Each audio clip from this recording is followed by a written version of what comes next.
নমস্কার, তোমরা সবাই কেমন আছো? আশা করি নিশ্চয়ই ভীষণ ভালো আছো। আজকে আমি সকালে উঠে খেয়ে নিয়েছিলাম পাউরুটি। জীবন আজ প্রথমবার মাছের রান্না করতে আছি, ভাবলাম তোমাদের সাথে একটু শেয়ার করি। প্রথমে আমি এর মধ্যে লঙ্কা গুঁড়ো, হলুদ গুঁড়ো, সর্ষের তেল দিয়ে নুন দিয়ে ভালো করে মাখিয়ে নিয়েছিলাম মাছটাতে, যেইভাবে আমাকে দেখিয়েছে ইউটিউবে। আমি এবার রান্না বান্না ভুলে গেলে আমি এবার খাতায় লিখে রাখি।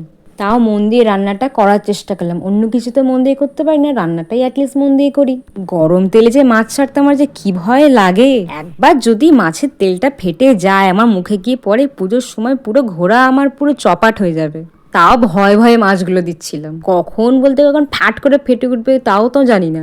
ফাইনালি মাছ ভাজা হয়ে গেলে এবার কড়ার মধ্যে দিয়ে দিলাম পেঁয়াজ, তার সাথে দিয়ে দিলাম আলু, দিয়ে আদা রসুন দিয়ে ভালো করে ওটাকে কষিয়ে টমেটো দিয়ে নুন দিয়ে দিলাম। শুনেছি নাকি নুন দিলে টমেটোর মধ্যে টমেটোটা তাড়াতাড়ি গলে যায়।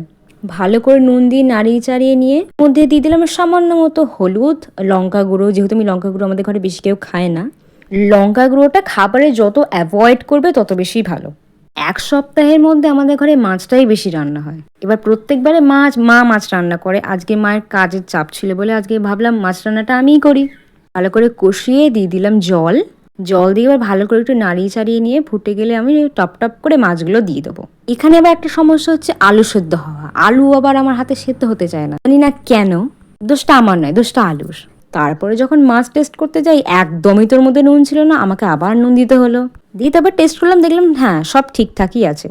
মায়ের মতো হয়নি, বাট আমি তো করেছি, আমার ভালো লাগলেই হবে। কিন্তু খাবারটা তো আমি একা খাবো না, আমার পুরো ফ্যামিলি খাবে। তার সাথে একটু সাইডে আলু বেগুনের তরকারি দিয়ে লাল শাক করে নিলাম। বৃষ্টির দিনে একটু চাইছিল একটু লাল শাক খাই বেগুন দিয়ে আলু দিয়ে। আস্তে আস্তে সবার ভাত বেড়ে নিলাম। করলা আলু ভাজাটা করেছিলাম কিন্তু ওটার শ্যুট করা হয়নি আমার আর। করলা আলু ভাজা খেতে একদম ভাল লাগে না, কিন্তু কি করবো, মায়ের ভয়তে খেতে হবে। আর লাল শাকটাও যে বানিয়েছিলাম ওটাও খুব সুন্দর খেতে ছিল। আর মাছের ঝোলটাও অপূর্ব খেতে হয়েছিল। আমার মায়ের মতো হয়নি কিন্তু তাও অনেক ভালো হয়েছিল। দেখা হচ্ছে তোমার সাথে নেক্সট কোনো ব্লগে। ভালো থেকো, সুস্থ থেকো।